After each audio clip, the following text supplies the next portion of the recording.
పరిశుద్ధుడు మన రక్షకుడైన యేసుక్రీస్తు ప్రభు నామములో కూడి వచ్చిన మీ అందరికీ నా యొక్క వందనాలు తెలియజేస్తున్నానండి. ఈ దినం మన ధ్యానం నిమిత్తము కీర్తన గ్రంథము 19వ అధ్యాయము 10వ వాక్యాన్ని చదువుకుందాం. అవి బంగారము కంటెను, విస్తారమైన మేలిమి బంగారు కంటెను, కోరదగినవి తేనె కంటెను, జుంటె తేనె ధారల కంటెను మధురమైనవి అన్నాడు. చిన్న ప్రార్థన చేసి, పరిశుద్ధమైన తండ్రి, అల్పుడునైన నన్ను, నిష్ప్రయోజకుడైన నన్ను మీరు అంగీకరించి అగ్ని చేత కాల్చి పుటం వేసి పరిశుద్ధపరిచి మాకు కావలసిన ఉపదేశము ద్వారా మీరే మాతో మాట్లాడి మధురమైన వ్యక్తులుగా మమ్మల్ని అందరినీ మార్చమని పరిశుద్ధాత్మ దమ్మ చేతులుగా అప్పగించుకుంటూ సకల ఆటంకాలు, అడ్లు, నిద్రమత్తు, అవిధేయత, అల్లరి యేసు నామములో కొట్టివేస్తూ ఉన్నాం. దేవదూతల పరిచర్యను యేసు నామములో విడుదల చేస్తూ ఉన్నాం. పరిశుద్ధాత్మ దేవ, మీరు ఉద్దేశించిన కార్యాలన్నీ మాలో చేయమని, మధురమైన వ్యక్తులుగా మమ్మల్ని అందరినీ మార్చమని యేసయ్య పేరట అడిగి వేడుకొని పొంది ఉన్నాం తండ్రి. ప్రియులారా, మనం చదువుకున్నటువంటి వాక్య భాగంలో అవి బంగారము కంటెను, మేలిమి బంగారము కంటెను, తేనె కంటెను, జుంటె తేనె ధారల కంటెను, అవి చాలా మధురమైనవి అన్నాడు భక్తుడు. ఏంటండి ఆ మధురం ఏంటి, లేకపోతే ఆ బంగారము కంటే ఎక్కువగా ఆయన దృష్టిలో ఉన్నది ఏంటని కొంచెం పై వచనానికి వెళ్తే, నీ న్యాయ విధులు అన్నాడు. ఏంటండి?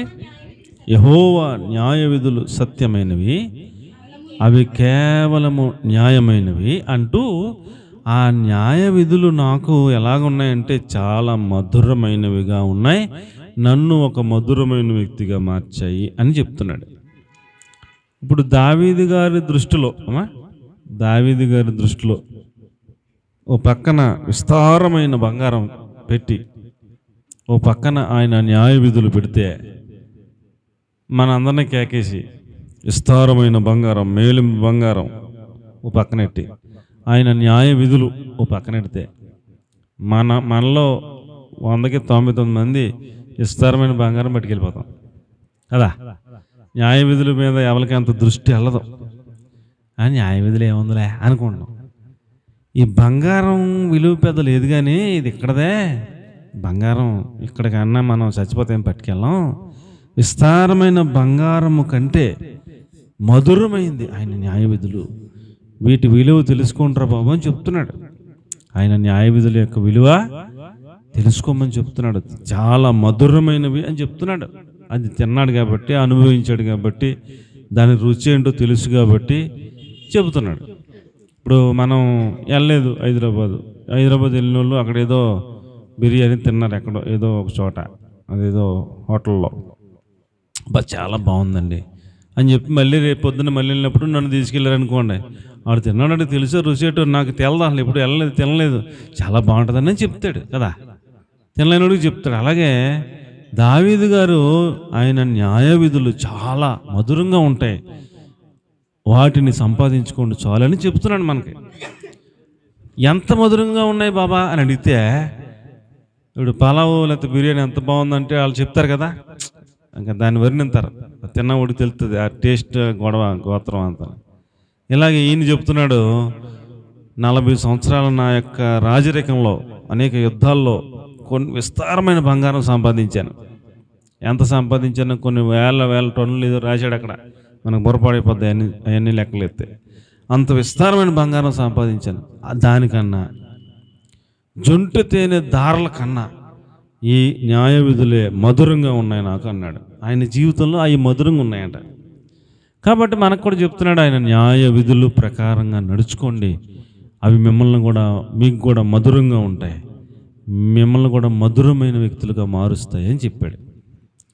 ఆయన న్యాయ విధులు ఏంటి అని మనం కనుక ఆలోచన చేస్తే, ఆయన న్యాయ విధులు అక్కడికి వెళ్ళొద్దు అని చెప్తాడు, ఇక్కడ కూర్చోవద్దు అని చెప్తాడు, అక్కడ వాళ్ళతో సహవాసం చేయొద్దు అని చెప్తాడు, వీళ్ళతో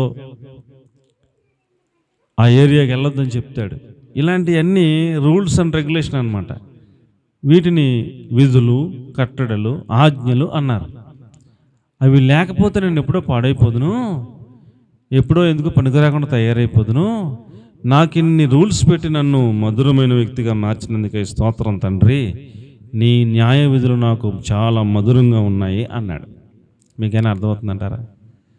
కాబట్టి మనకు కూడా రూల్స్ పెడతారు ప్రభుత్వం వాళ్ళు. పెడతారా పెట్టరండి? బండి మీద వెళ్ళి లెఫ్ట్ సైడే వెళ్ళాలి అని రూల్స్ పెడతారు. వీడు రైట్ సైడ్ వెళ్తున్నాడు అనుకోండి, రూల్స్ మనకి ఎందుకు, మనకి లెక్క ఏముందని ఏమవుద్ది? ఎవడో వస్తాడు, కొట్టేస్తాడు, అయిపోతాడు పని. ఆ న్యాయ విధి లేకపోతే వీడి జీవితం పోతుంది. ఆ న్యాయ విధి ఆడిని కాపాడుతుంది. అంతేనా? ఒక న్యాయ విధి, ఆ న్యాయ విధులు, జారత్వం చేయొద్దు, వ్యభిచారం చేయొద్దు, పరాయి స్త్రీ దగ్గరికి వెళ్ళొద్దు అని ఎన్ని చెప్తాడు దేవుడు. ఎందుకు చెప్తాడు? మనకు మధురంగా మనల్ని తయారు చేస్తాయి, మనలను చాలా విలువైన వ్యక్తులుగా తయారు చేయడానికి, మనలను దేవునితో సమానులుగా చేయడానికి అన్ని పెట్టాడు రూల్స్.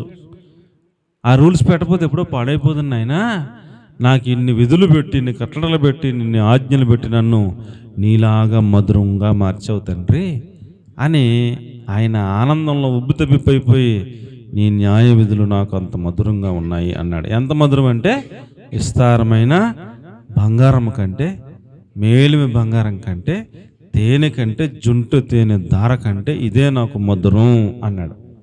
అందుకనే దావీదు గారు రాత్రి పడుకోకుండా ఆయన వాక్యాన్ని ధ్యానం చేసేవాడంటండి. రాత్రి పడుకోకుండా ఏం చేసేవాడంటండి? ఆయన వాక్యాన్ని ధ్యానం చేసుకుంటూ ఉంటాడు. అంత మధురంగా ఉంది మరి ఆయనకి. మనకు కూడా, మనం అందులోకి వెళ్తే అంత మధురంగా మనకు కూడా ఉంటుంది. ఆయన మధురంగా ఉందని ఆయన అనుభవాన్ని చెప్తున్నాడు. కాబట్టి ప్రియులరా, ఈ లోకంలో మనం జీవించినంత కాలం మనకి ఆయన న్యాయ విధులు మధురంగా ఉంటాయి. అవి రేపొద్దున పరలోకం వెళ్ళినా అవి మనకి ఉపయోగకరంగా ఉంటాయి. కాబట్టి ఆయన న్యాయ విధులు ఎంత మధురంగా ఉన్నాయో తెలుసుకోవడం మన యొక్క ధ్యానం ఈ పూట అండి. ఆయన న్యాయ విధులు ఎంత మధురంగా ఉన్నాయని చెప్పాడు దావీదు గారు. ఆ మధురమైనది ఏంటో మనం ధ్యానం చేసుకుని ఆ మధురమైన దాన్ని మనం కూడా పొందుకోవటం ఈ యొక్క రోజున మనకిచ్చిన ధ్యానం యొక్క సారాంశం అని మీకు నేను మనవి చేసుకుంటూ ఉన్నాను. కొంతమందికి మధురం ఏంటంటే తిండే, కొంతమందికి మధురం ఏంటంటే నిద్రే. ఇక ఆడికి దానికన్నా ఇష్టమే ఉండదు, ఇక అదే బాగా ఇష్టం అని. ఇక దానికన్నా ఏం కోరుకోడు. ఇక అన్ని వదిలేస్తే చాలు శుభ్రంగా నిద్రపోతాడు ఇక 24 hours. ఒక్కొక్కడికి ఎంతసేపు తిండే, ఒక్కొక్కటి ఉంటుంది మధురం. కానీ దావీదు గారు అన్నీ వేస్టే, కానీ ఆయన విధులు నాకు చాలా మధురంగా ఉన్నాయి అన్నాడు. రైట్. ఆయన విధులు ఆ వ్యక్తిని ఎలా మార్చాయో చెప్తున్నాడు అండి. నీ న్యాయ విధులు నన్ను ఎలా మార్చాయో అని చెప్తున్నాడు. నెంబర్ 1, ఆయన న్యాయ విధులు మనలను ప్రేమ కలిగిన వ్యక్తులుగా మారుస్తాయి. దేవునికి స్తోత్రం కలిగినవి. ఆయన న్యాయ విధులు మనల్ని ఎలా మారుతాయండి? ప్రేమ కలిగిన వారుగా మారుస్తాయి. ఈ లోకంలో ప్రేమ లేదు. ఈ లోకంలో ఏం లేదండి? ప్రేమ లేదు, స్వార్థమే ఉంది. ఏముందండి? స్వార్థమే. ఆడు ప్రేమింతాను అంటాడు, అవుతుంది స్వార్థం. ఆడికి ఏదో లాభం ఉంటుంది వెనకాల, ఏదో ఉద్దేశం ఉంటుంది వెనకాల, ఆడికి ఏదో ఉంటుంది వెనకాల. దాన్ని బట్టి అబద్ధాలన్నీ చెబుతాడు. నేను ప్రేమిస్తున్నాను, నువ్వంటే చాలా ఇష్టం, నువ్వు లేకపోతే నేను ఉన్నాను, చచ్చిపోతాను, ఇలాంటివన్నీ ఎన్నో చెప్తారు. ఉత్తి మాటలన్నమాట అండి. ఆడికి కావాల్సింది ఏదో దొరుకుతుంది, తర్వాత మళ్ళీ కనపడ్డాక మళ్ళీ కనపడ్డా. మోసం, దగా. ఈ లోకం అంతా కుట్రపూరితమైంది. ప్రేమ, స్వచ్ఛమైన ప్రేమ ఇందులో దొరకదు. యేసు ప్రభు పరలోకాన్ని విడిచిపెట్టి మన కోసం ఆయన ప్రాణాన్నే పెట్టాడు. చూసారా? అది ప్రేమ అంటే. దేవునికి స్తోత్రం కలిగినది. ఏమి చూసి మన కోసం వచ్చాడు? మన దగ్గర ఏమైనా ఉందా ఎత్తకే అండి? పోనీ ఆయనకి ఇచ్చే అంత మనం, ఆయనదే బంగారం, అయిందే భూమి మొత్తం సమస్తం సృష్టించింది ఆయన, అన్నీ ఆయనయే. మనం ఏమి మన దగ్గర ఉందని వచ్చాడు? నా స్వరూపంలో, నా పోలికలో చేసుకున్న నా బిడ్డలు పాపంలో పడి నరకానికి వెళ్ళిపోతున్నారు. అలా వెళ్లకుండా వాళ్ళని కాపాడుకోవాలి, మరలా పరిశుద్ధులుగా చేయాలి, నాలాగా మధురమైన వ్యక్తులుగా చేయాలి. నేను ఉండే చోట వాళ్ళు కూడా పరలోకం వచ్చేటట్లుగా వాళ్ళ కొరకు నేను ప్రాణమైన పెట్టాలని ఆయన ప్రాణమే పెట్టి అంతగా ప్రేమించాడు మనల్ని. ఎంతగా ప్రేమించాడండి? ప్రాణము పెట్టే అంతగా ప్రేమించాడు. అది నిజమైన ప్రేమ. అలాంటి ప్రేమ ఈ లోకంలో ఎక్కడ మనకు దొరకదు. కాబట్టి ఆయన న్యాయ విధులు మనకి ఏమి నేర్పిస్తాయంటే ఈ లోకంలో ప్రేమ నేర్పిస్తాయి. ఏమి నేర్పిస్తాయి చెప్పండి? ప్రేమ నేర్పిస్తాయి. ఒక భక్తుడు పాట పాడుతున్న, చిన్నప్పుడు మా అమ్మ నాన్న తీసుకెళ్ళిపోయారు తాడేపల్లిగూడెంలో ఎక్కడో మీటింగ్ పెట్టారు. ఆయన అన్నా చెల్లెలు ఇద్దరు వచ్చేవారు అనమాట. ఎక్కడ మీటింగ్ పెట్టిన పాటలు మంచి బాగా పాడేవారు, వాక్యం చెప్పేవారు. వాళ్ళు ఇప్పుడు వస్తలేదు, అక్కడ వాళ్ళు పాడారనమాట. మధురం మధురం నా ప్రియ యేసు, నీ ప్రేమలో నన్నునే మరచితినయ్యా, నీ ప్రేమలో నన్నునే మరచితినయ్యా.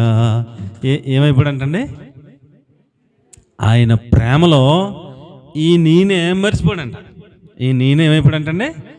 మర్చిపోయాడంటండి. నీ ప్రేమలో నన్ను నేను మరిచిపోయే అంత ప్రేమ నా మీద చూపించావు ప్రభు, ఎంత మధురమైన ప్రేమ నాయన అని పాడుకుంటున్నాడు ఆయన. కాబట్టి ప్రియులారా, ఈ లోకంలో భర్త ప్రేమ, భార్య ప్రేమ, బిడ్డల ప్రేమ, ఇవన్నీ కూడా లిమిట్స్ ఉంటాయి. ఏముంటాయండి? లిమిట్స్ ఉంటాయి. కొంత వరకు ప్రేమిస్తారు, పరాయులు వేరే, కానీ భర్త ప్రేమిస్తాడు, కొంతవరకు ప్రేమిస్తాడు. దానికి కూడా కొంత పరిమితి ఉంటుంది. భార్య కూడా ప్రేమిస్తుంది, ఆమె పరిమితిలో ప్రేమిస్తుంది. బిడ్డలు కూడా అంతే, వాళ్ళ పరిమితిలో ప్రేమిస్తారు. ఆయనలాగా ప్రేమించే వాళ్ళు ఎవరో మనకు దొరకరు, ఉండరు. అందుకని ఆయన ప్రేమను తలంచుకుని ఆ భక్తుడు పాడుకుంటున్నాడు, ఎంత మధురమైన ప్రేమ తండ్రి, నీ ప్రేమను తలంచుకున్నప్పుడు నీ ప్రేమలో నన్ను నేను మర్చిపోతున్నాను ప్రభువా అన్నాడు. మనల్ని మనం మర్చిపోయి ఆయనతో, ఆయన ప్రేమను గుర్తు చేసుకుని ఆయనను ఆరాధించే ఆ మూడ్లోకి వెళ్ళిపోవాలి మనం. దేవునికి స్తోత్రం కలిగిన గాక. ఆయన ప్రేమ అంత మధురం, ఆయన ప్రేమ అంత మధురం. ఆ మధురమైన ప్రేమను మనం పొందుకుంటే మనం కూడా ప్రేమ కలిగిన వారుగా మారిపోతాం. దేవునికి స్తోత్రం కలిగిన. మనం కూడా ఎలా మారిపోతామండి? ప్రేమ కలిగిన వ్యక్తులంగా మారిపోతాం, మధురమైన వ్యక్తులంగా మారిపోతాం. చూడండి, పరమగీతాల గ్రంథం 4వ అధ్యాయం 10వ వాక్యం. పరమగీతాల గ్రంథం 4వ అధ్యాయం 10వ వచనం.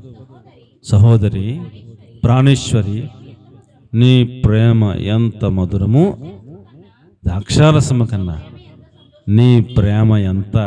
అబ్బా, ఇది ఎవరు చెప్తున్నారు? యేసుప్రభు మనతో చెప్తున్నాడు.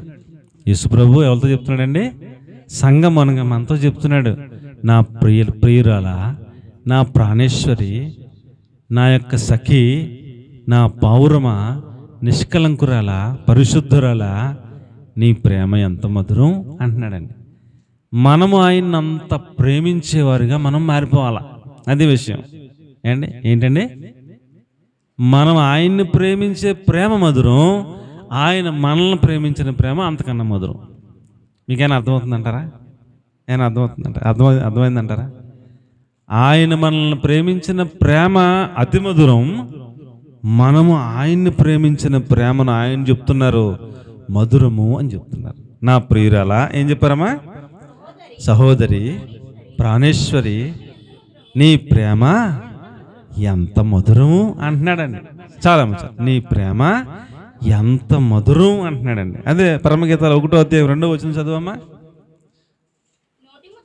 నోటి ముద్దులతో అతడు నన్ను ముద్దు పెట్టుకొనును గాక, నీ ప్రేమ ద్రాక్షారసము కన్నా.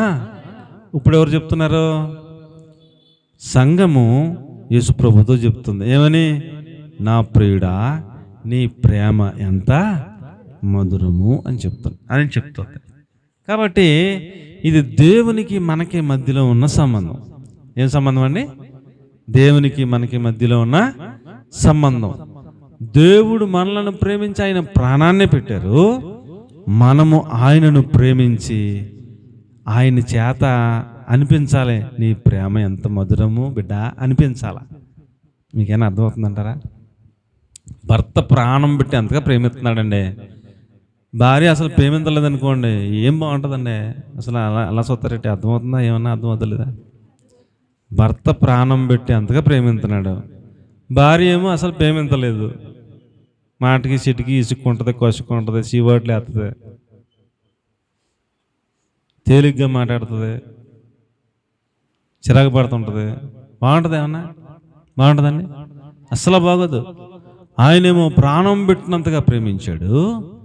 మనం కూడా ఆయన ప్రేమలో మునిగి మనల్ని మనం మర్చిపోయి మనం కూడా ఆయన అంతగా ప్రేమిస్తే మనల్ని ఆయన చెప్తున్నాడు ఏమని, నేను నిన్ను ఎంతో ప్రేమిస్తున్నాను ప్రభు అని మనం చెప్తే అది ఎవరికి పెద్ద లెక్క కాదు, అది పెద్ద విషయం కాదు.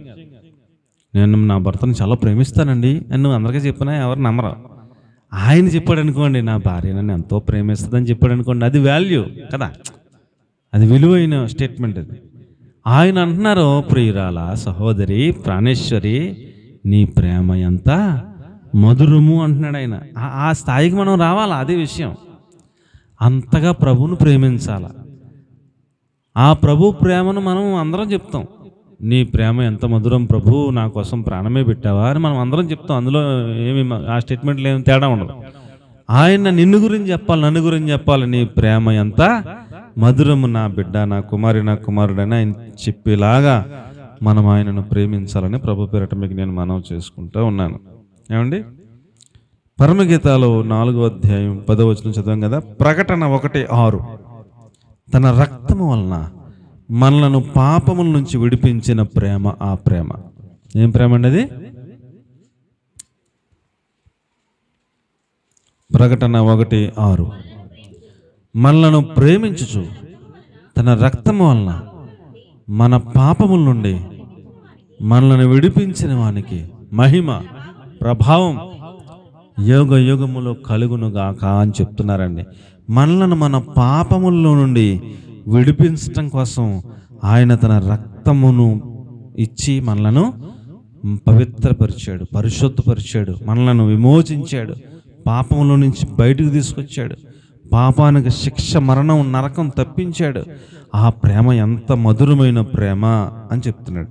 అలాగే 1 యోహాను పత్రిక 4వ అధ్యాయం 1వ వచనంలో దేవునిని మనం ప్రేమిస్తూ ఉన్న వాళ్ళమైతే మన సహోదరులను కూడా మనం ప్రేమించాలి అన్నాడు. ఎలాగంటండి? 1 యోహాను 4:1 ప్రియులారా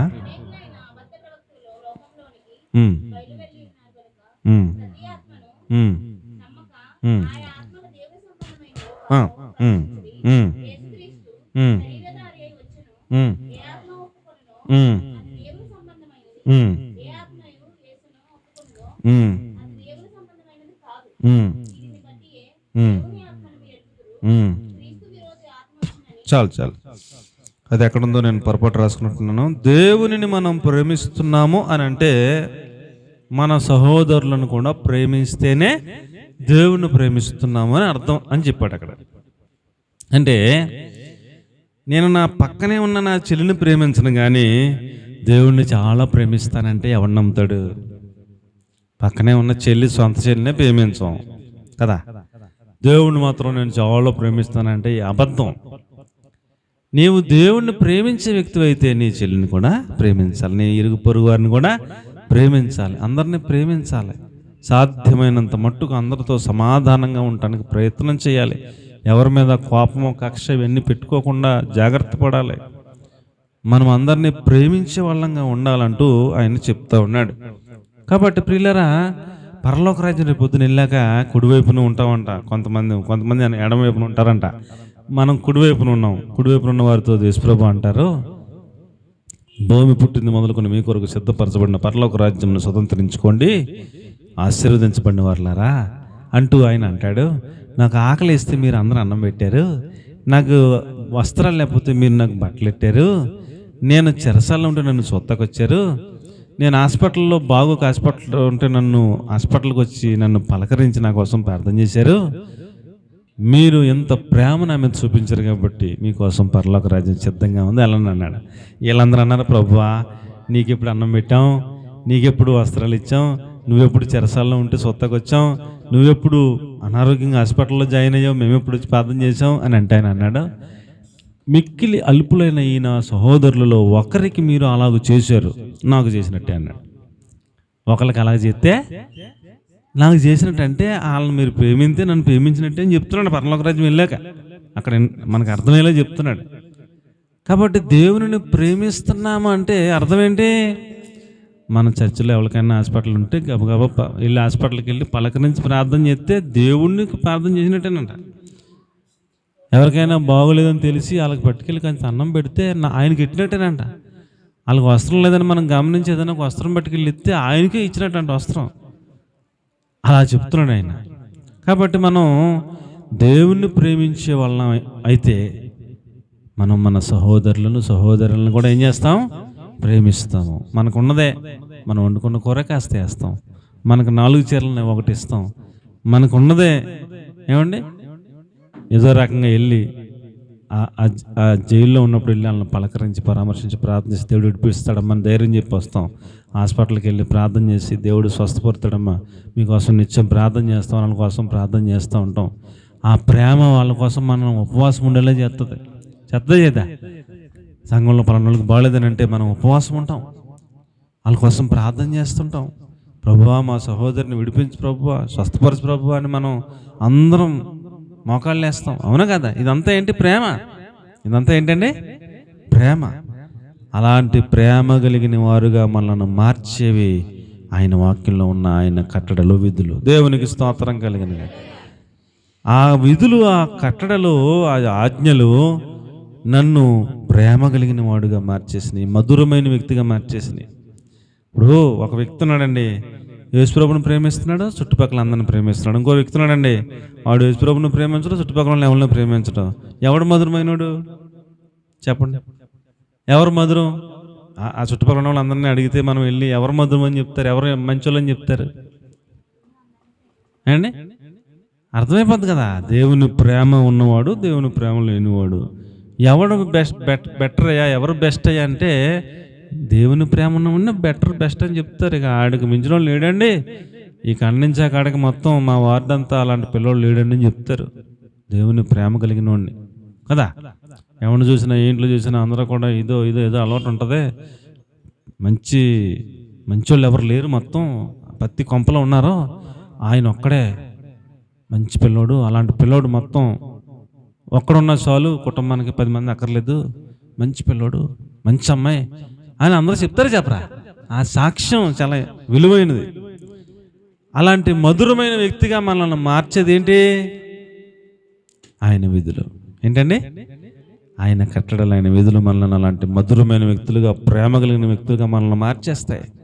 అందుకనే దావీదు గారు అంటాడు, నీ విధులు నన్ను మధురముగా నాకున్నాయి అన్నాడు. ఎలా ఉన్నాయంటండి? నాకు మధురంగా ఉన్నాయి ప్రభు అన్నాడు. కాబట్టి ఆయన ప్రేమ మధురమైనది అనేది మొదటి పాయింట్. ఇంక చెప్పడానికి చాలా సబ్జెక్ట్ ఉంటుంది కానీ ఇంకంత మటుకు చాలు. ఏమిటి చెప్పండి? మొదటి పాయింట్ ఏంటి చెప్పండి? ఆయన న్యాయ విధులు మనకి మధురంగా మారాలి. ఎలా మారాలి? ఆ మధురంలో ఒక పాయింట్, ప్రేమ కలిగిన వారుగా మనం మారిపోవాలి. ఆయన ప్రేమ మధురము. ఏం మధురం చెప్పండి? నీ ప్రేమ మధురం అని మనం ఆయనకి చెప్పాలి. ఆయన మనల్ని చూసి బిడ్డ నీవు ప్రేమ మధురం, నీ ప్రేమ అని ఆయన మనల్ని గురించి సాక్ష్యం చెప్పాలి. అలాగ మార్చేదే ఆయన కట్టడలు, విధులు మనల్ని. ఏండి అలా మనం మారిపోవాలి. అందుకోసం ఆయన విధులు, ఆయన కట్టడలు అంత మధురములయ్యాయి అని చెప్పాడు దావీదు గారు. అలా మారిపోడు కాబట్టి మనకు కూడా చెప్తున్నాడు, మీరు కూడా అంత ప్రేమ కలిగిన వాళ్ళుగా మారిపోండి, ప్రభువుని ప్రేమించండి, ప్రభు చేత నీ ప్రేమ మధురం అనిపించుకోండి అని చెప్తున్నాడు. అమ్మ అర్థమవుతుందా అన్న? రైట్. నెంబర్ 2 పరమగీతాలు 2వ అధ్యాయం 14వ వచనం. నా ప్రియురాలా నీ స్వరము మధురము అన్నాడు. అది అంతే. నా ప్రియురాలా నీ ప్రేమ మధురం అన్నాడు ముందు కదా. ఏమండి? నీ ప్రేమ మధురం అన్నాడు. అంత ప్రేమిస్తున్నావు నన్ను అన్నాడు. రైట్, బాగుంది. రెండోసారి కొంచెం ముందుకెళ్ళి నీ స్వరము మధురము అన్నాడు. ఏంటండి? నీ స్వరము మధురము అన్నాడు. కాబట్టి మనలను దేవుని విధులు, కట్టడలు, ఆజ్ఞలు మనల్ని ఎలా మారుస్తాయంటే మన స్వరము మధురంగా ఉండేలాగా మారుస్తాయి. ఎలా మారుస్తాయండి? మన స్వరం మధురముగా ఉండేలాగా మనల్ని మార్చేస్తాయి.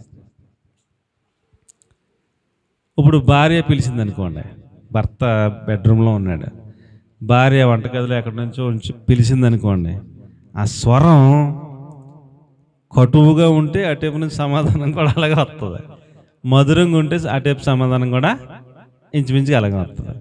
ఈవిడ కొంచెం తేడాగా మాట్లాడింది అనుకోండి, అక్కడి నుంచి కూడా ఏటే అని ఆయన కొసురుకుంటాడు కదా.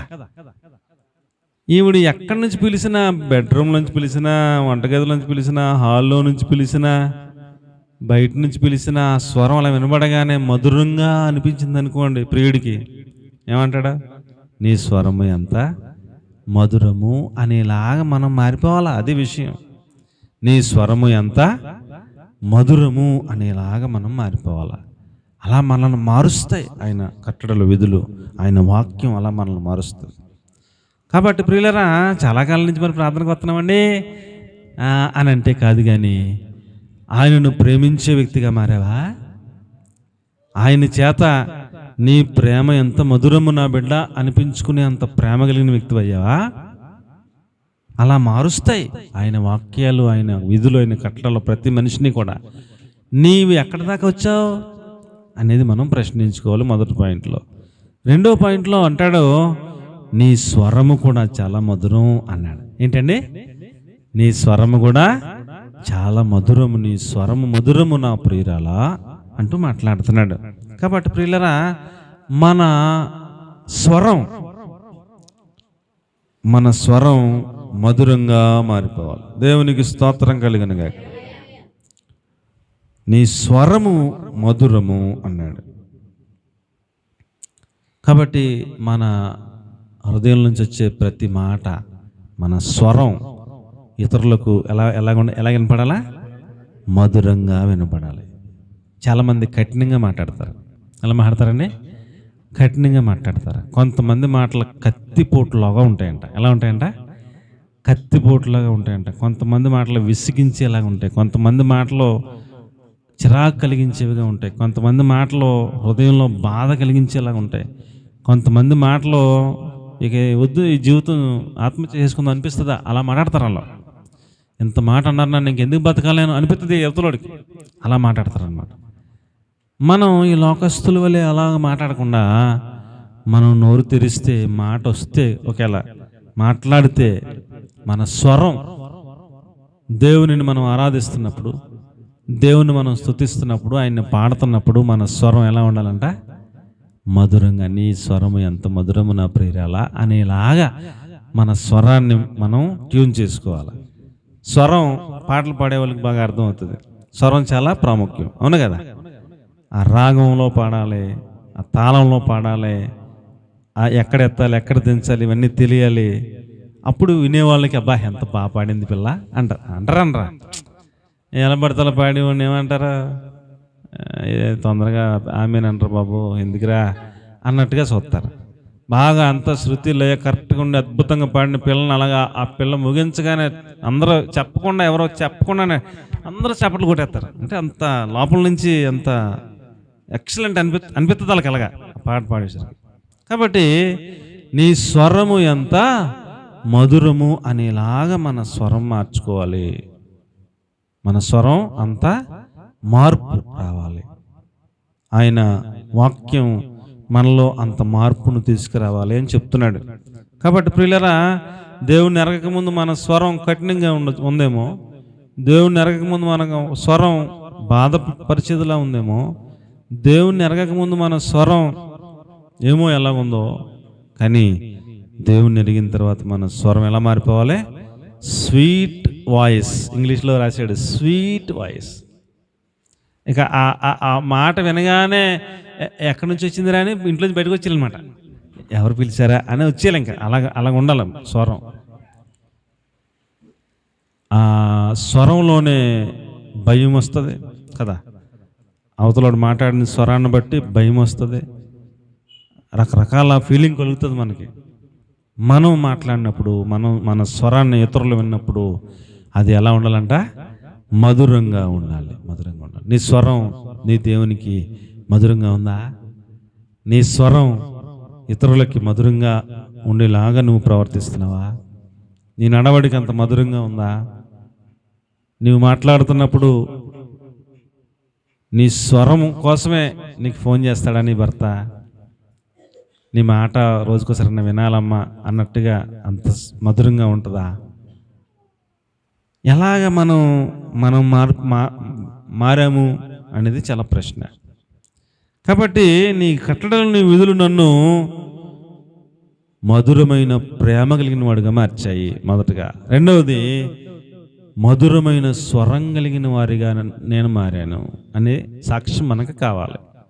ఏమండి, ఏం కావాలి? మధురమైన స్వరం కలిగిన వారుగా మనం మారిపోవాలి. దేవునికి స్తోత్రం కలిగినగా. పరమగీతాలు 2వ అధ్యాయం, ఇంకా అక్కర్లేదులేండి, 14 చదివాం కదా. నీ స్వరము మధురము, స్వీట్ వాయిస్, అంతే. ఆయన స్వరము, మన స్వరాన్ని ఆయన మధురంగా ఉందని చెప్పేలాగా మన స్వరం మార్చుకోవాలి.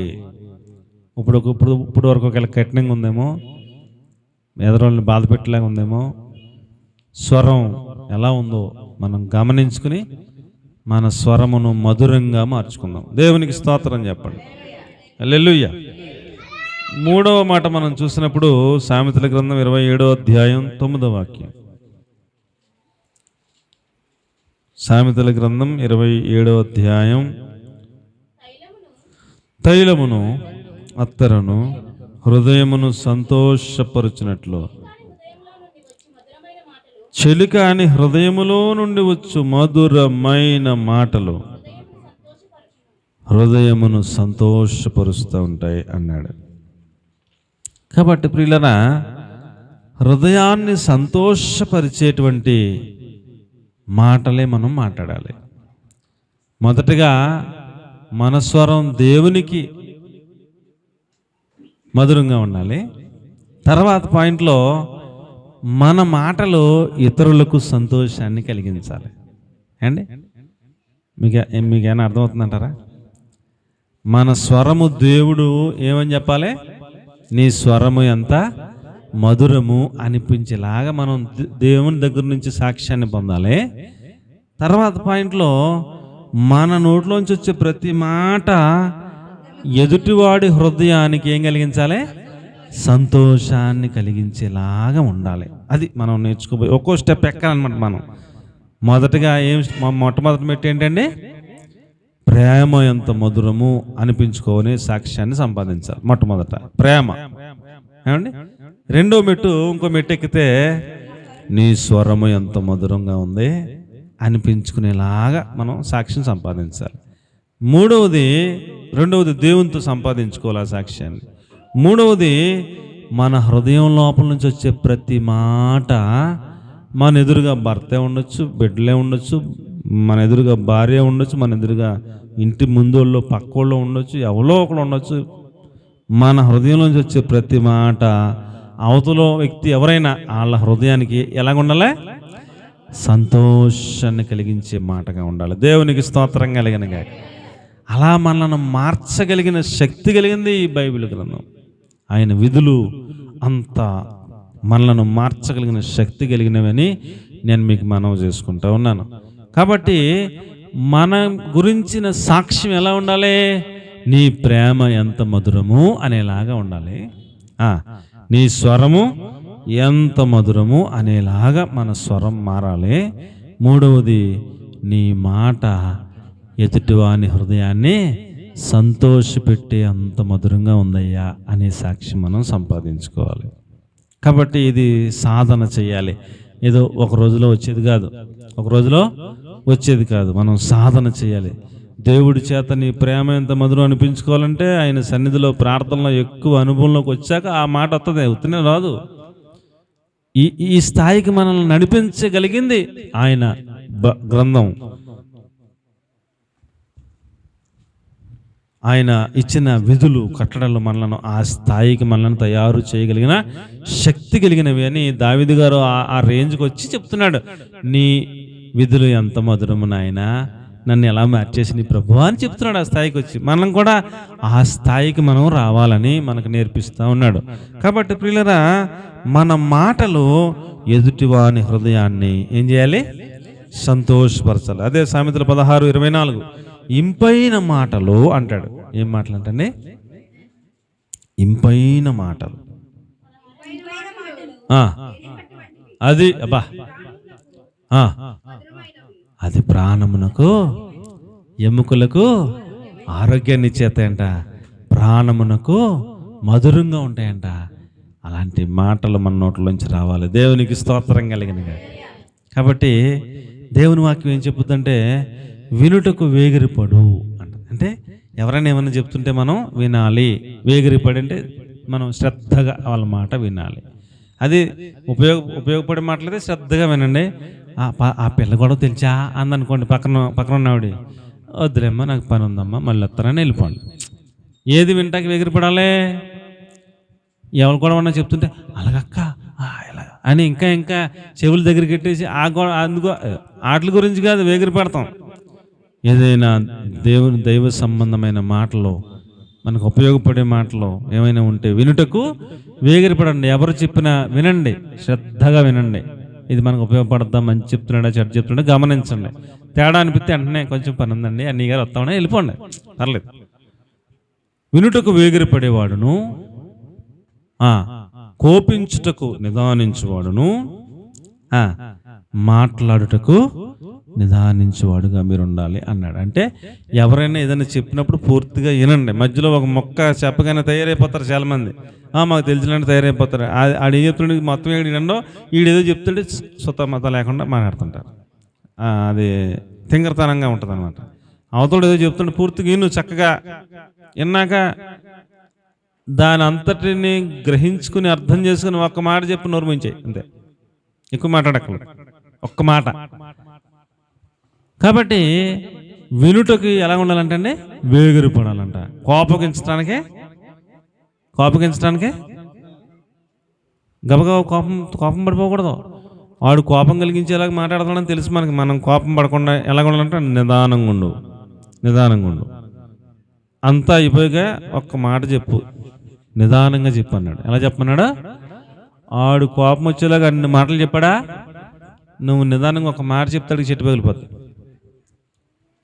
ఏంటండి. కాబట్టి మనం నిదానించి మాట్లాడాలి. ఎలా మాట్లాడాలి చెప్పండి? నిదానించి మాట్లాడాలి.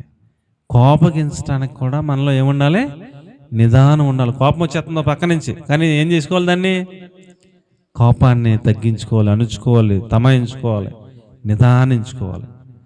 మాట్లాడేటప్పుడు కూడా నిదానంగా స్పష్టంగా అవసరమైన మాట ఒకటే చెప్పాలి. లోడ వాగుతారు కొంతమంది. అలాంటి వాళ్ళు అంటే వాల్యూ ఉంటుందా? ఉండదు. ఎంత తక్కువ మాట్లాడితే అంత నువ్వు తెలివైనడువని అవసరం అనుకుంటాడంట. అది కూడా రాసి పెట్టాడు దేవుడు. కాబట్టి అవసరమైన మాటే మాట్లాడండి. నువ్వు మాట్లాడే ప్రతి మాటకి లెక్క చెప్పాలంట. రేపొద్దు నాకు పరలోక రాజ్యం వెళ్ళాక తీర్పు జరిగే సమయంలో మనం మాట్లాడిన ప్రతి మాటకి ఏం చెప్పాలంటండి? లెక్క చెప్పాలంటండి. అందుకని ఎందుకు వచ్చిన తగువు అన్ని లెక్కలు ఎందుకు? మనకి అవసరమైన మాటే మాట్లాడదాం. లెక్కలు తగ్గుతాయి కదా, తగ్గితే తగ్గవా, అది అవసరమైన మాట, తప్పదు మాట్లాడడం ప్రభువా, దానికి ఇంకా పాయింట్ ఉండదు. అవసరం లేకుండా వస్తున్నాయి ఎందుకు అన్ని మాటలు లెక్క చెప్పాల్సిన భయం లేకుండా ప్రతి మాటకి లెక్క చెప్పాలంటే మరి ఆర్థికంగా లెక్కలు అడగడా? ఏమండి, నువ్వు చేసిన తప్పులకి, మనం చేసిన విచ్చలవిడి ఖర్చులకి లెక్కలు అడగడా? అన్నిటికీ లెక్కలు ఉంటాయి, ప్రతి మాటకి లెక్క ఉంటుందని చెప్పాడు. కాబట్టి దేవుని భయముతో మనం మాట్లాడే ప్రతి మాట ఎలాగ ఉండాలని మనం ప్రిపేర్ అవ్వాలి? మధురంగా ఉండాలని ప్రిపేర్ అవ్వాలి. అంతే సరిపోతుంది. మన ప్రతి మాట ఎదుటివాడి హృదయాన్ని సంతోషపరచాలని టార్గెట్ పెట్టుకోండి. ఆ మాట మధురంగా ఉండేలాగా మీరు సిద్ధపడండి. మీరు ఏదైనా బట్టల షాప్కి వెళ్తే, నేను ఎప్పుడు వెళ్ళను, చిన్నప్పటి నుంచి అంత అలవాటు లేదు, బట్టల షాప్కి వెళ్తాం, మా నాన్నగారు ఏదైతే కుట్టించేసుకుంటామే. ఈ మధ్యన పెళ్ళి అయ్యాక వెళ్తున్నాం అప్పుడప్పుడు, ఎప్పుడన్నా అత్తమాన వెళ్ళాలండి, ఎప్పుడన్నా సంవత్సరానికి ఒకసారి వెళ్తామేమో. వెళ్తే ఈవిడి ఒక రెండో మూడో తీసాక ఇంకా ఏమైనా ఉన్నాయా అని చెప్తే అడుగుతూ ఉంటుంది. ఏదో ఒకటి తీయమ్మ బాబు, ఇంకెందుకు అంటాను నేను. ఇంకా ఈవిడ చాలా బెటరే అనుకోవాలా. ఒక్కొక్కరు ఉంటే మొత్తం షాప్ అంతా తీయించేస్తారు. లైన్ ఎట్టి తీసేసాక మొత్తం అన్నీ అయిపోయి ఒక్కటి తీస్తాక గంట అయిపోతుంది, 2 గంటలు అయిపోతుంది, 2-3 షాపులు అయిపోతాయి, 5-6 షాపులు అయిపోతాయి, పేనం తీసేస్తారు, రోజు అంతా అయిపోతుంది కదా. నేను వెళ్ళగానే వెళ్తే ఏదో ఒక షాపులోనే ఏదో ఒకటి తీసేసుకోమని కంగారు పెట్టేసి 10 నిమిషాల్లో వచ్చేస్తాం, ఏదో ఒకటి తీసేసుకో అంటాం. ఇలాగా వాళ్ళని మనం చూస్తే అన్ని తీయించినా ఇంకేనా తీయమంటారు మేడం అంటారు, కానీ ఇసుకుంటారా? మనం కొనుక్కునే వాళ్ళని బాధపడిలా మాట్లాడతారా? అసలు మాట్లాడరా. నువ్వు సాయంత్రం దాకా తీయమని తీస్తానంటారు. అసలు ఇసుక్కోరు, ఆ ముఖంలో ఏమీ తేడా కనపడినవారు, అంత అలా ట్రైనింగ్ ఉంటుంది వాళ్ళకి. అవసరమైతే ఇంకో 2 ఎక్స్ట్రా కొనిపించేస్తారు మన చేతాలు, అంత ఓపికగా కదా. అలాగ మనం ఎదుటి వారిని బాధ పెట్టేలా కాకుండా ఇంపైన మాటలే మన నోట్లోంచి రావాలి. మన నోట్లోంచి వచ్చే మాట మధురంగా ఉండాలి అంటే అరిగెట్టు పెట్టుకుని అలాగ మనం మారిపోవాలి. అలా మనల్ని మార్చేది ఆయన ఇచ్చిన గ్రంథం అని మీకు నేను మనవి చేసుకుంటున్నాను. దేవునికి స్తోత్రం కలుగును గాక. హల్లెలూయా. చూడండి, ఎఫెసీ పత్రిక 5వ అధ్యాయం 4వ వచనంలో, కృతజ్ఞత వచనమే మీరు ఉచ్చరింపవలెను కానీ మీ నోట బూతులైనను. ఇంకా చాలా చెప్పాడు. కృతజ్ఞత వచనమే మీరు ఉచ్చరింపవలెను కానీ మీ నోట బూతులు రాకూడదు. ఎన్ని ఉన్నాయండి? పోకిరి మాటలు ఉన్నాయంటండి. పోకిరి మాటలైనను, బూతులైనను, సరసోక్తులు ఉన్నాయంటండి. ఉచ్చరింపకూడదు, అట్టివి మీకు తగవు అన్నాడు. ఏమండి, మన నోట్ల నుంచి ఏమి రాకూడదు? సరసోక్తులు అంటే వెటకారం, వేళాకోళం. దేవుని మందిరానికి వచ్చి కూడా ఇంకా మార్చుకోకపోతే ఎలాగా? ఏమండి, నా వైపు చూస్తున్నారమ్మా? దేవుని మందిరానికి వస్తున్న మనం ఏం మార్చుకోవాలి?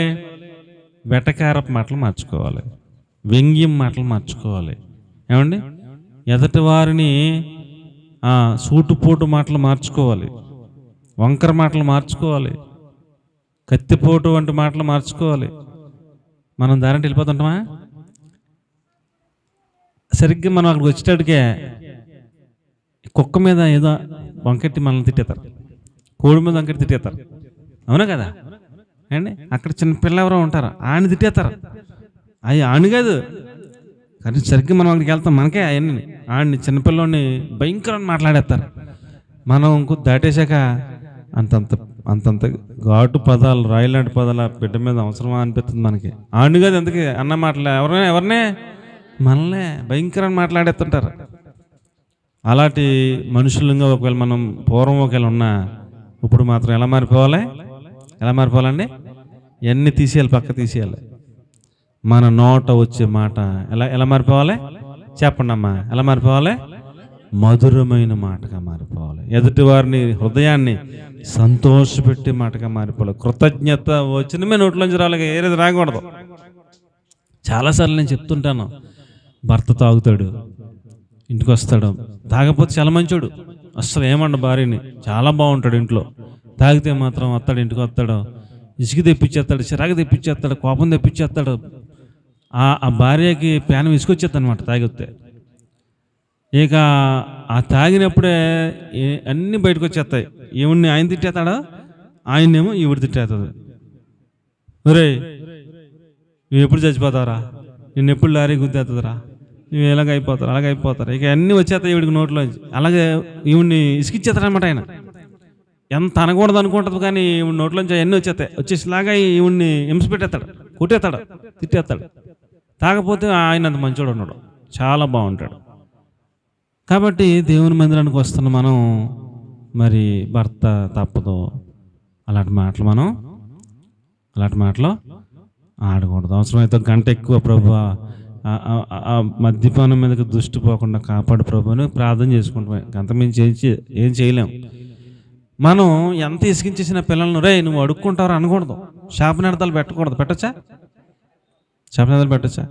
నువ్వు బాగుపడవురా, నువ్వు అడుక్కు తింటావురా అనకూడదు తల్లిదండ్రులు పిల్లల్ని. అలాగంటే నిజంగా అలాగైపోతాడు.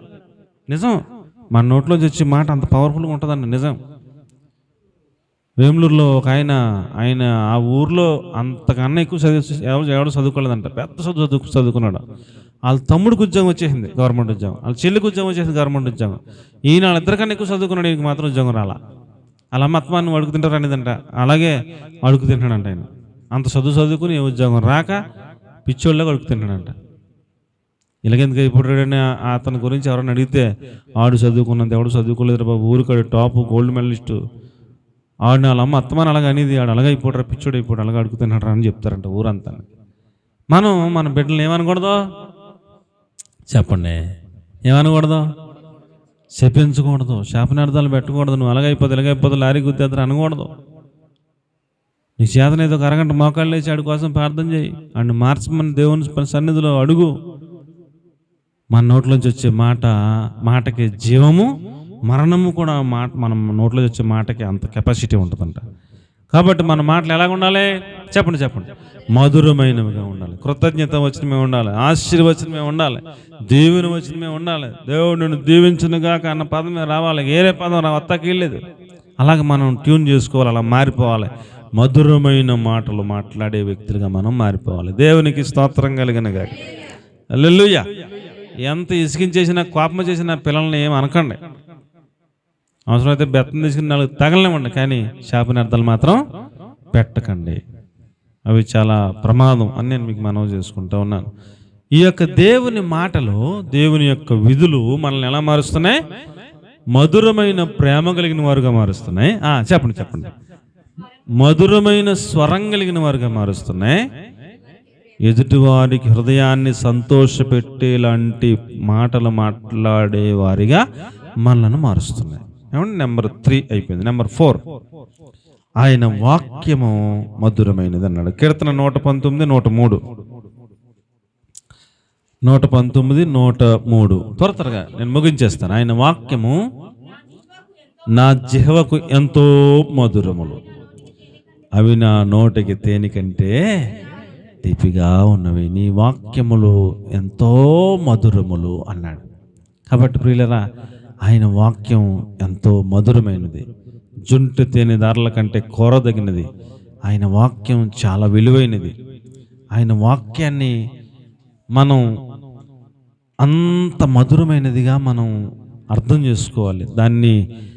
దానిలో ఉన్న ఆ సారాంశాన్ని గ్రహించాలి. ఆదియందు వాక్యం ఉండెను, వాక్యమే దేవుడే ఉండెను, ఆ వాక్యమే దేవుని యొద్ద ఉండెను అన్నాడు. వాక్యం అంటే దేవుడే సాక్షాత్తు.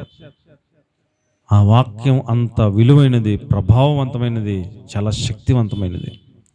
ఆ వాక్యము మన జిహ్వకు, మన నాలుకకు మధురమైనదిగా మారిపోవాలి. దేవునికి స్తోత్రం కలిగిన గాక. మాట్లాడితే వాక్యమే చెప్పాలి, ఇంకా రెండో మాట అడగకూడదు. అలాగా ట్రైనింగ్ అయిపోవాలా అండి. ఒక 2 భక్తులు గోదావరికి వెళ్ళారంట. గోదావరికి వెళ్తే ఆ నీళ్ళలో మునిగిన భక్తుడేమో స్నానం చేస్తున్నాడు, ఒడ్డున భక్తుడు ఉన్నాడు. ఆ నీళ్ళలో మునిగిన ఆయన ఇలాగా అందులో వెళ్తా ఆయన ఒక మాట చెప్పాడు, వాక్యంలో నుంచి అన్నమాట. నేను ఒకవేళ జారి పడిపోయినా తిరిగి లేచేదను అన్నాడు. అది వాక్యంలో ఉంది కదా. నేను 7 సార్లు పడినా నా దేవుడు నన్ను తిరిగి లేపుతాడు అని ఆయన చెప్పాడు. జారి కొంచెం పడబోయి ఆ వాక్యం చెప్పాడు. ఈయన పైన ఆయన అన్నాడు, తాను నిలబడి ఉన్నానని తలంచుకుని వాడు పడిపోకుండా జాగ్రత్తగా చూసుకుని వెళ్ళని పైన ఆయన అన్నాడు. అది వాక్యమే, ఇది వాక్యమే. ఏ సందర్భమైనా మాట్లాడుకుంటే వాక్యమే మాట్లాడుకుందాం, అలా ట్రైనింగ్ అయిపోదాం. దేవునికి స్తోత్రం కలిగిన ఆయన మాటలు ఎంతో ఎంతో మధురములు. ఆ మాటలు మన నోట్లో అలాగ ఆడుతూ ఉండాలి. ఆ మాటలు మన నోట్లో అలాగ ఆడుతూ ఉండాలి. ఎప్పుడు ఏ సందర్భమైనా, అది ఏ పనిలో ఉన్నా, వంట వండుకుంటున్నారనుకోండి, వంట 4 ఆడలు వండుకుంటున్నారనుకోండి, ఇక మొదలెత్తారు. వంట వండుతూనే ఉంటారు, మొత్తం అలా తిరిగి వచ్చేది, మొత్తం సిస్టమ్ అంతా అలాగ అయిపోద్ది. మొత్తం ఏదో ఒక ఆవిడ కదలేస్తుంది, ఇక అలాగ వంట 2 గంటలు 3 గంటలు వండుతారు, ఇక మొత్తం మాట్లాడేసుకుంటారు. ఎటు ఆ వంట వండుతానే వాక్యం మాట్లాడుకుంటే ఎంత బాగుంటుంది, ఎంత మధురంగా ఉంటుంది అండి. మనం నోరు తెరిస్తే మాట్లాడుకుంటే ఆయన వాక్యమే మనకి మధురంగా మారిపోవాలా. నా జిహ్వ అంటే నాలుక, అక్కడ జిహ్వ అన్నాడు కదా. జిహ్వ అంటే ఏంటండి? నాలుక. నా నాలుకకి నీ వాక్యం ఎంత మధురంగా ఉంది అన్నాడు. కాబట్టి మన నాలుకకి ఇక 24 గంటల్లో ఏది మధురంగా ఉండాలి? వాక్యమే మధురమైపోవాలా. ఇక నోరు తెరిస్తే వాక్యమే రావాలా. ఏదో ఒక వాక్యం గుర్తు రావాలి, ఏదో ఒక వాక్యం నోట్లోంచి బయటికి పలుకుతూ ఉండాలి, మాట్లాడుతూ ఉండాలి. వాక్యమే వాక్యమే వాక్యమే వాక్యమే. అలాగ మనం మారిపోవాలని దేవుని వాక్యాన్ని బట్టి మీకు నేను మనవి చేసుకుంటా ఉన్నాను. ఏమండి 119:50 వచనంలో నీ వాక్యం నన్ను బతికించింది అంటాడు. 119:28 వచనంలో నీ వాక్యం నన్ను స్థిరపరుస్తుంది అంటాడు. అమ్మా దొరికిందా? 119:50లో నీ వాక్యమే నన్ను అది బతికించుచూ ఉన్నది. చచ్చిపోయే పరిస్థితుల్లోనే ఉన్నా సరే నీ వాక్యము నన్ను ఏం చేస్తూ ఉంది? బ్రతికించుచూ ఉన్నది. ఆయన వాక్యం మనల్ని బ్రతికిస్తూ ఉంటుంది నిరంతరం. అంత శక్తి కలిగింది ఆయన వాక్యం. ఆయన వాక్యం మనల్ని స్థిరపరుస్తూ ఉంటుంది. ఏం చేస్తూ ఉంటుందండి? స్థిరపరుస్తూ ఉంటుంది, స్థిరపరుస్తూ ఉంటుంది. గంటకోలాగా మారిపోయేలాగా, పూటకోలాగా మారిపోయేలాగా, రోజుకోలాగా మారిపోయేలాగా ఉండదు. మనం స్థిరపరిచేద్ది అనమాట వాక్యం. ఏం చేస్తుందండి? స్థిరపరిచేస్తుంది వాక్యం. ఒక స్థిరత్వం కలిగి ఉంటాం, ఒక మందిరంలో ఉంటాం, ఒక దైవ సేవకుని దగ్గర ఉంటాం, ఒక పద్ధతిలో ఉంటాం, ఒక స్థిరత్వం ఉంటుంది. మనం ఒక మాట చెప్పామంటే మాట అలా స్థిరంగా ఉంటుంది అలాగా. కాబట్టి ఆయన వాక్యం మనల్ని బ్రతికిస్తూ ఉంటుంది, ఆయన వాక్యం మనల్ని స్థిరపరుస్తూ ఉంటుంది. ఆయన వాక్యం మన పాదములకు దీపముగా ఉండి మనల్ని పడిపోకుండా నడిపిస్తూ ఉంటుంది. 119:105 నీ వాక్యం నా పాదములకు దీపము అన్నాడు. ప్రకటన 3:10 ఆయన వాక్యము శోధన కాలమున మనలను తప్పించేదిగా ఉందన్నాడు. ఏదైనా శోధన మనకి మీదకి రాబోతూ ఉంటే ఆయన వాక్యమే మనల్ని శోధన నుంచి ఏం చేద్దంట? తప్పిస్తూ ఉంటుందంట. దేవునికి స్తోత్రం కలుగును గాక.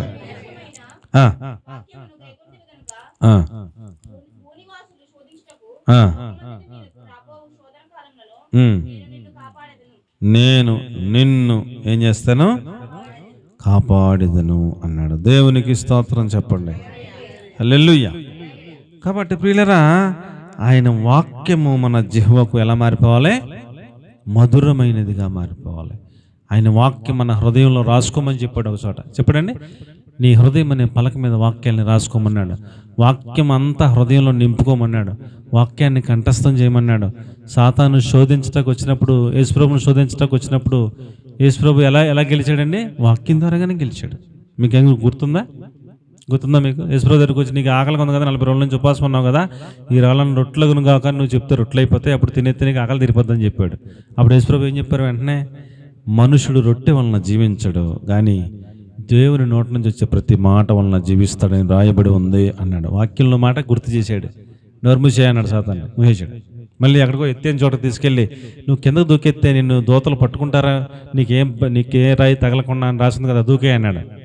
అక్కడ కూడా వాక్యం చెప్పి నోర్ముయించాడు.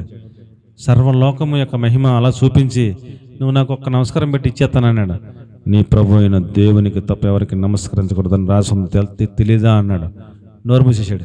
వెనక్కి అంటే పోయాడు. అంతే. వాక్యం మన నోట్లో ఉంటే జయిస్తాం, వాక్యం మన హృదయంలో ఉంటే జయిస్తాం. వాక్యం లేకపోతే ఆడు మనల్ని ఏదైనా శోధించడానికి వచ్చినప్పుడు మన దగ్గర ఆన్సర్ లేకపోతే మనం గెలవలేము. కాబట్టి మన నోట్లో ఎప్పుడు ఏం ఆడుతూ ఉండాలి? ఆయన వాక్యం ఆడుతూ ఉండాలి. అందుకనే మీరు వంట చేస్తూ ఉన్న వాక్యం పెట్టుకుని వింటూ ఉండండి. ఏమండి, మీరు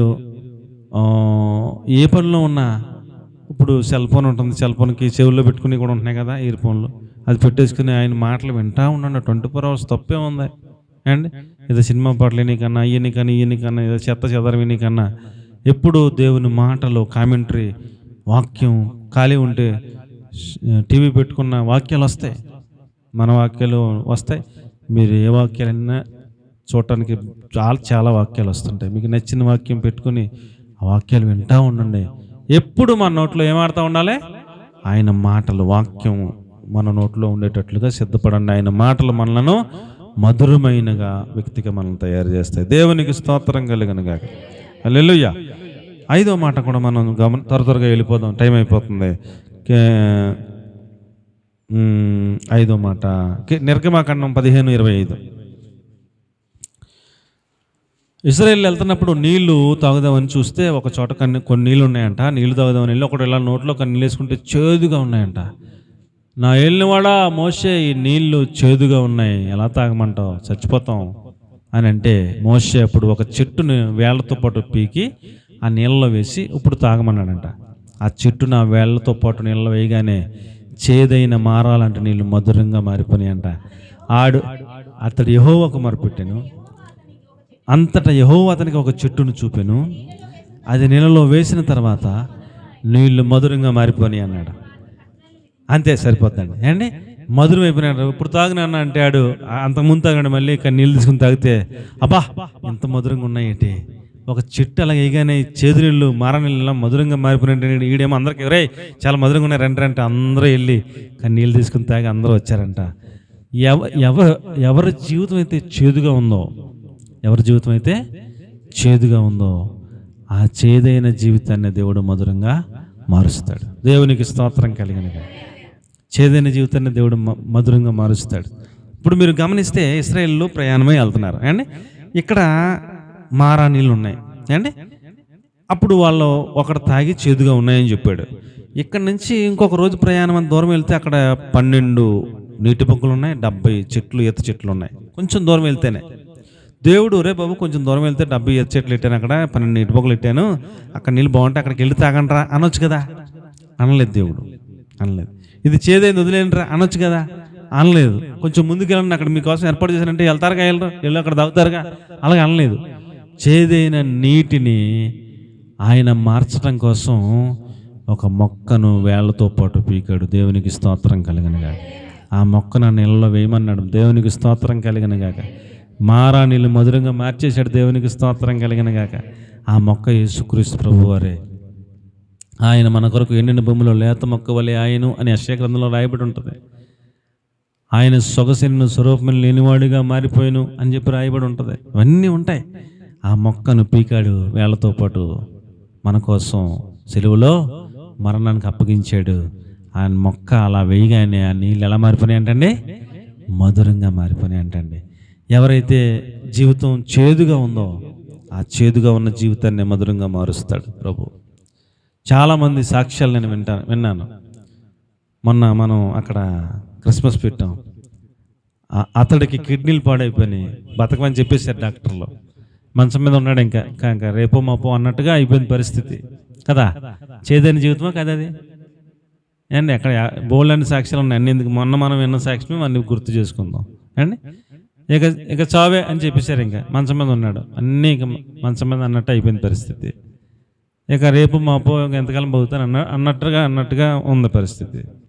అలాంటి చేదైన జీవితం కలిగిన వ్యక్తి దగ్గరికి ఒక దేవుని యందు విశ్వాసం ఉంచిన ఒక వ్యక్తి కరపత్రిక పట్టుకుని వెళ్ళాడు. అయ్యా చర్చికి రండి అయ్యా, దేవుడు స్వస్థపడతాడని చెప్పాడు.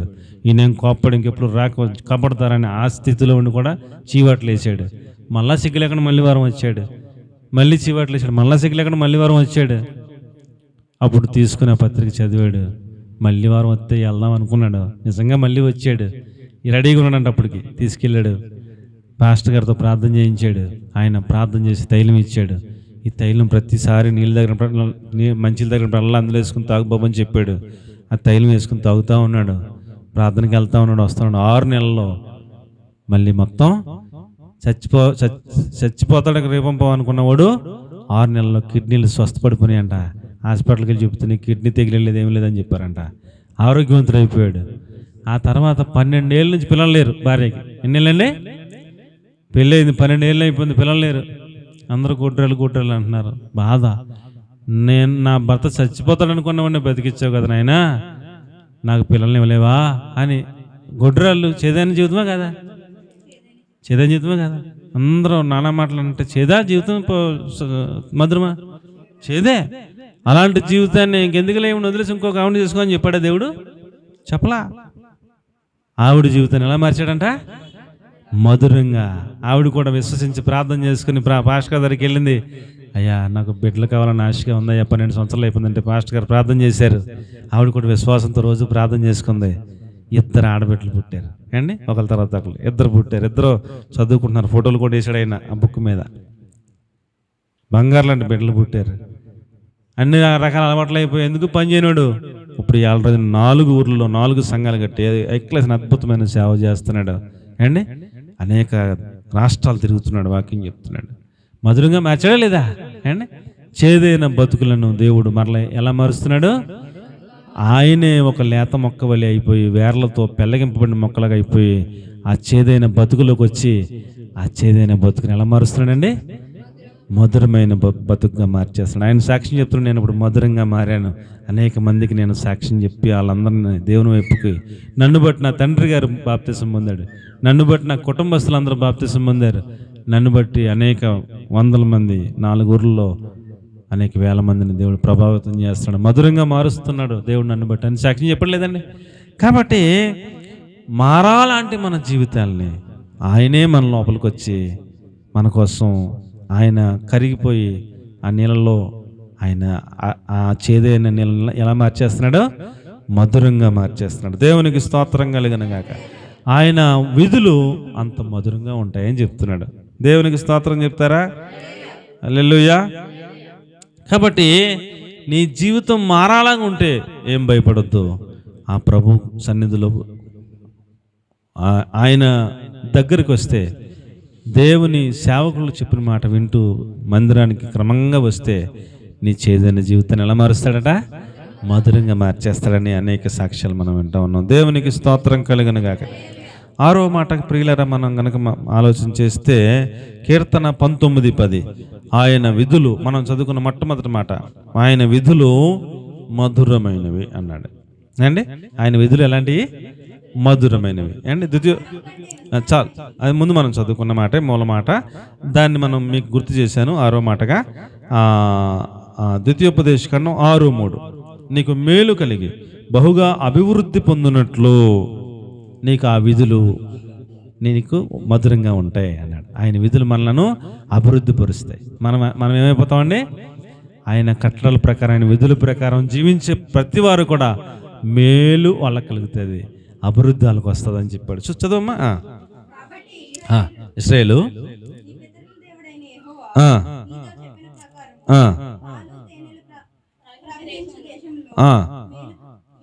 అది మేలు కలిగి బహుగా అభివృద్ధి పొంది నీవు వాటిని, అదే ఆ వాటిని అంటే ఆయన విధులు, వాటిని విని అనుసరించినట్లుగా నీవు తయారవ్వాలి, నడుచుకోవాలి. అప్పుడు నువ్వు ఏమవుతావు? నీకు మేలు కలుగుతూ ఉంటుంది, నువ్వు అభివృద్ధి అయిపోతూ ఉంటావు అన్నాడు. దేవునికి గట్టిగా స్తోత్రం చెప్పండి. హల్లెలూయా. ద్వితీయోపదేశకాండం 6:6 ఆ విధులు నీ హృదయంలో ఎప్పుడు పెట్టుకో, నీ హృదయంలో ఉండాలని చెప్పాడు. మాటలు నీ హృదయంలో ఉండవలెను. అమ్మో అమ్మో దొంగతనం చేయొద్దని చెప్పాడు దేవుడు. ఎప్పుడు మన హృదయంలో ఉండాలా. ఏదన్నా అవకాశం వచ్చింది మనకి అండి, ఏదైనా ఏమొచ్చింది,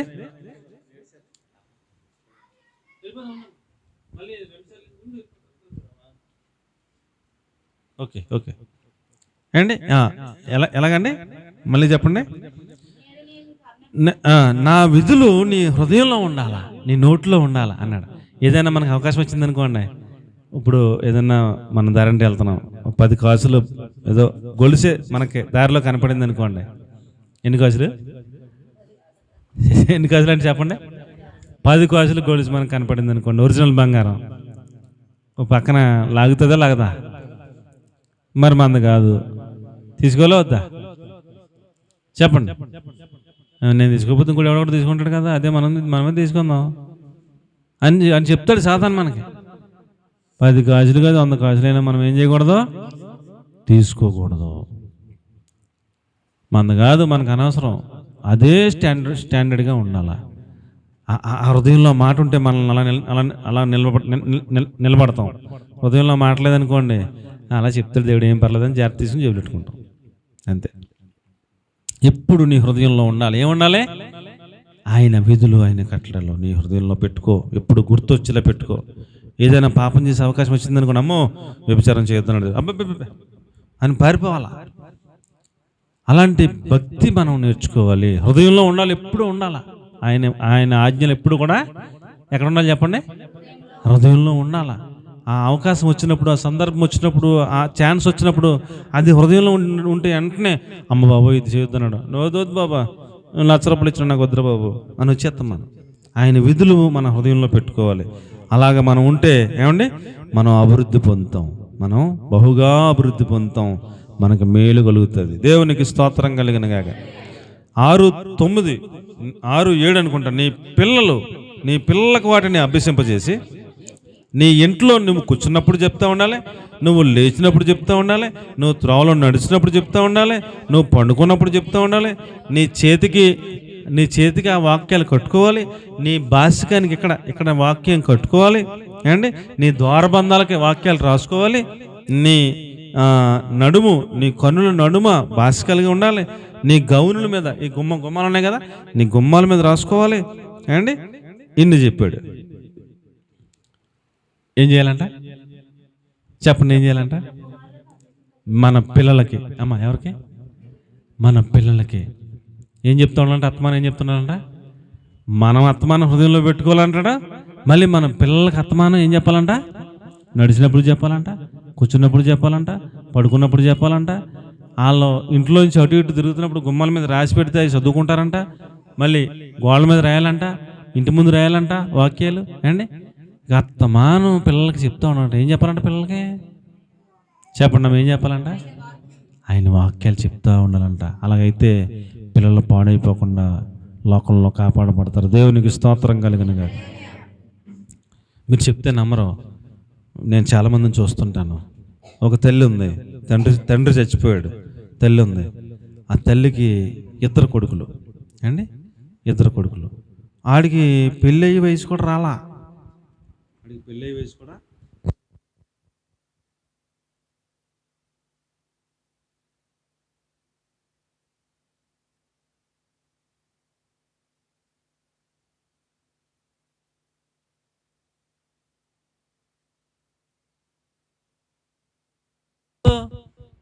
ఆడికి చిన్నప్పటి నుంచి ఏం చెప్పలేదు. వెళ్ళిపోతున్నాం, కష్టపడిపోతున్నాం, తెచ్చేస్తున్నాం, బిడ్డలు పెంచేస్తున్నాం, అంతే. ఆడు నడిచినప్పుడు చెప్పాలి, కూర్చున్నప్పుడు చెప్పాలి, పడుకున్నప్పుడు చెప్పాలి, ఇంట్లో రాసుకోలేక ఆత్మానం వాక్యం చెప్తూ ఉండాలి. ఇది అంత పట్టించుకోలే. అందుకని ఆడు ఎలాగైపోయాడు? ఎలా పడతాడు? ఇంకొకడు అలా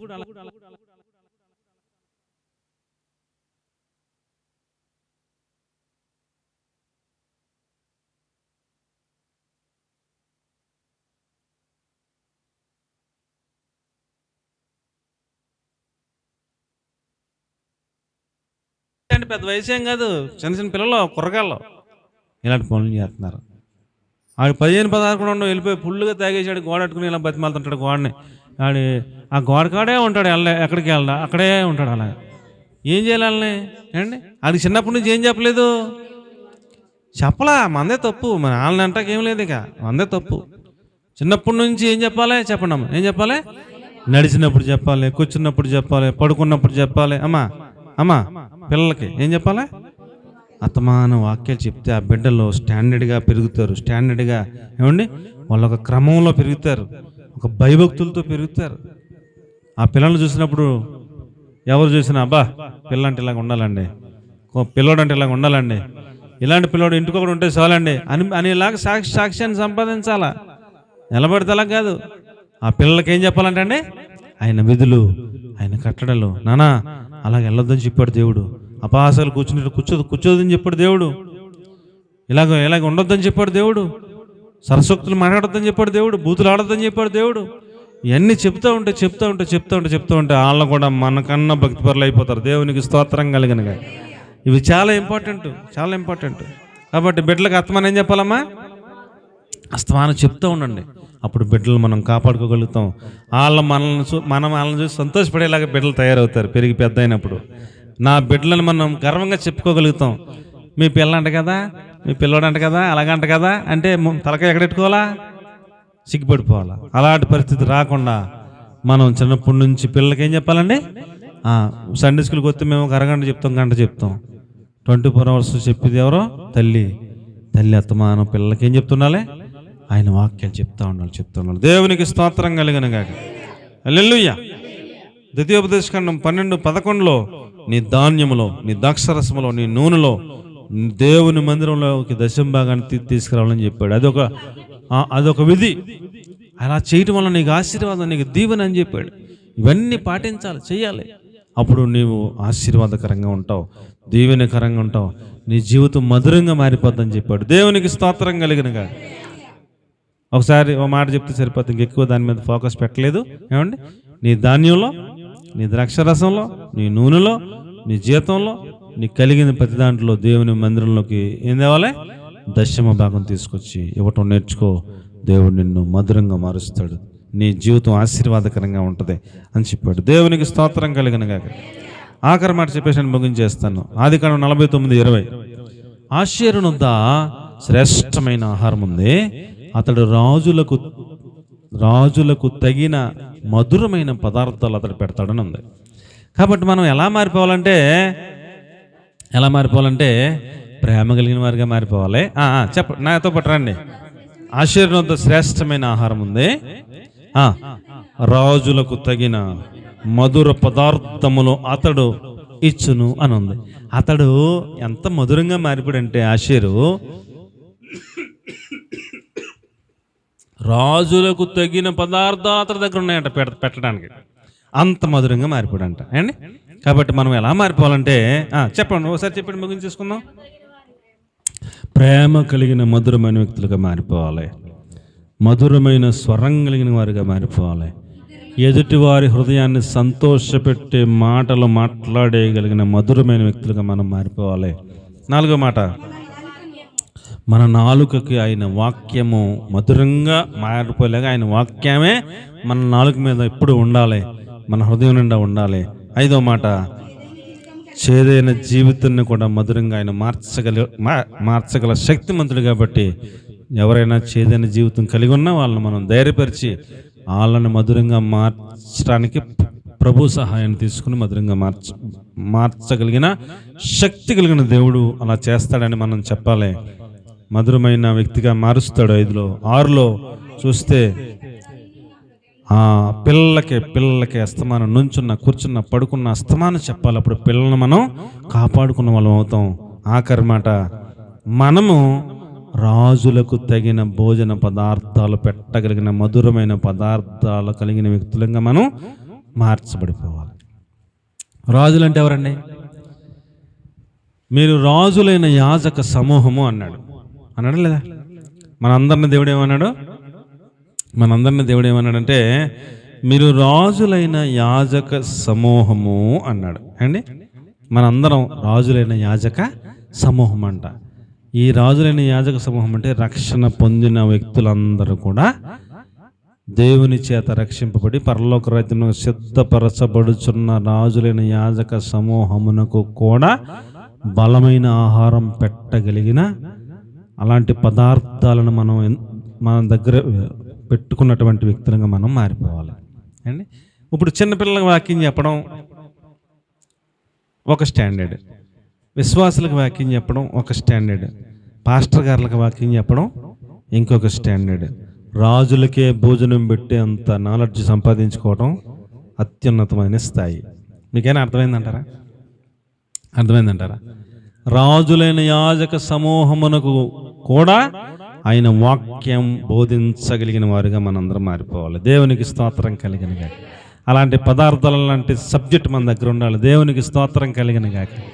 కాబట్టి ప్రియులరా, మనము చిన్నపిల్లలకి పాలు పెట్టేవారిలా ఆ స్థాయి నుంచి, కొంచెం పెద్ద అయిన వాళ్ళకి ఆహారం పెట్టే ఆ స్థాయి నుంచి అండి రాజులు వచ్చిన భోజనం పెట్టగలిగిన రేంజ్కి మనం తయారవ్వాలి. దేవునికి స్తోత్రం చెప్పండి. హల్లెలూయా. కాబట్టి ప్రియులారా, ఈ రోజుల్లో ఎలా మారిపోయిందంటే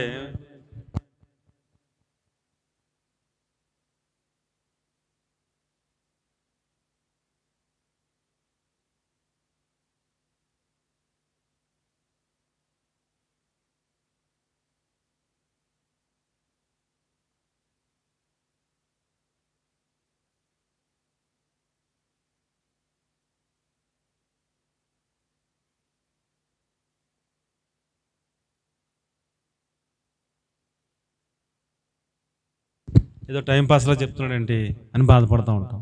అలా కాకుండా మనము రాజులు లాంటి వ్యక్తులు కూర్చున్న వాళ్ళకి బోధ చేసి అంత సబ్జెక్ట్ మనం కలిగి ఉండేటట్టుగా మనం సిద్ధపరచబడి ఆశ్చర్యనంత శ్రేష్టమైన ఆహారం ఉంది. ఆహారం అంటే వాక్యం.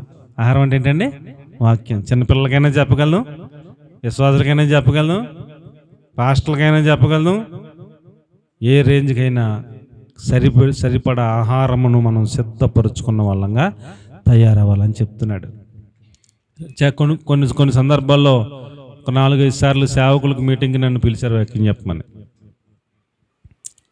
ప్రభు పాదాల దగ్గర కూర్చొని సిద్ధపడి వెళ్ళి ఎన్నిసార్లు పిలిచారు అన్నిసార్లు వెళ్ళి చెప్పాను. చెప్తే అయిపోయిన తర్వాత వాళ్ళు ఇచ్చిన సాక్ష్యం, దేవుడు మాతో మాట్లాడాడు, దేవుని వాక్యం నాతో మాట్లాడిందని వాళ్ళ సాక్ష్యం చెప్పడం నేను విన్నాను.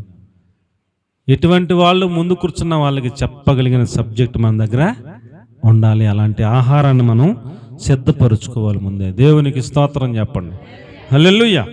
ద్వితీయోపదేశకాండం 33వ అధ్యాయం 24వ వచనం. ఎక్కువగా ఆశీర్వదించబడతాడు, అతడు కటాక్షం పొందుతాడు. ఎవరో ఆషేర్.